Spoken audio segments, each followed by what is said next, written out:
It was a busy morning at the train station. The air buzzed with the sounds of announcements, the rhythmic clatter of luggage wheels, and the murmur of commuters hurrying to their destinations. Among them was a young mother, juggling her two kids while talking on her phone. She looked slightly frazzled but determined, guiding her children toward the train that was about to depart. In one hand, she held her phone tightly, and with the other, she maneuvered a stroller carrying her infant. As the train arrived, she quickly ushered her two older kids onto the carriage, still distracted by the conversation on her phone. The platform was bustling, and in her haste, she didn't realize that she had left the stroller, with her baby still inside, behind on the platform. The doors closed with a mechanical hiss, and the train jolted forward, whisking her and her two children away. It wasn't until the train had already left the station that the mother's heart sank. She froze, her phone slipping from her hand as the terrifying realization struck her. Her baby was still on the platform. Back on the platform, a woman had noticed the abandoned stroller. She paused for a moment, observing the situation, and then began walking toward it with an unsettling smile on her face. Her calm demeanor contrasted sharply with the urgency of the situation.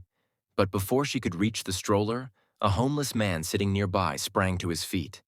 The man, wearing a tattered coat and weathered boots, quickly approached the stroller. He picked up the baby gently, his rough hands trembling slightly as he cradled the infant. His intent was simple: to wait for the mother to return. He looked around the platform, his eyes scanning for someone in distress, but all he saw was the woman glaring at him. The woman's face twisted with anger. "Help! Someone help! This man is stealing a baby!" she screamed, her voice echoing across the station. The commotion drew a crowd almost instantly. People gathered around, staring at the homeless man holding the baby. The woman, now in tears, pointed at him accusingly. "I was on the train when I realized he had taken my baby. Please, someone stop him." The crowd turned their attention to the homeless man. He stood there silently, clutching the baby protectively as tears rolled down his cheeks. "Why aren't you saying anything?" someone in the crowd shouted angrily. "I see you here every day. I give you money and this is what you do?" Another person accused, shaking their head in disgust. The man tried to speak, his voice shaking. I didn't..." But before he could explain, the police arrived. Two officers pushed through the crowd, their stern faces taking in the scene. One of them stepped forward and asked, "Is this your child?" The homeless man shook his head.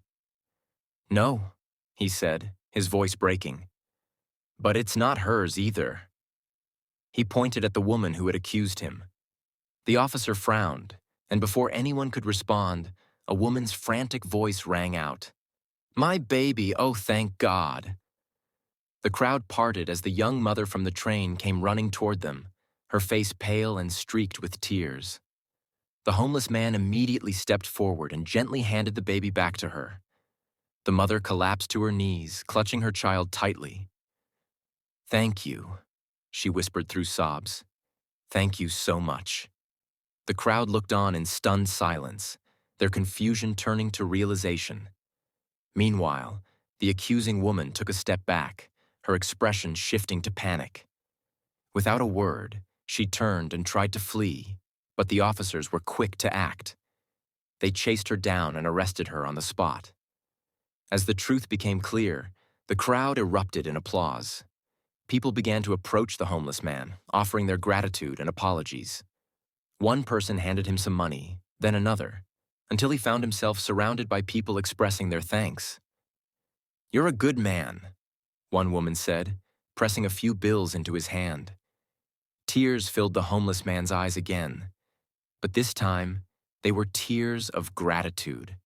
He looked at the mother, who smiled at him warmly, still holding her baby. Heroes, they all realized, don't always wear capes. Sometimes they come in the form of someone society overlooks. A quiet soul who, despite their own hardships, steps up to do what's right when it matters most.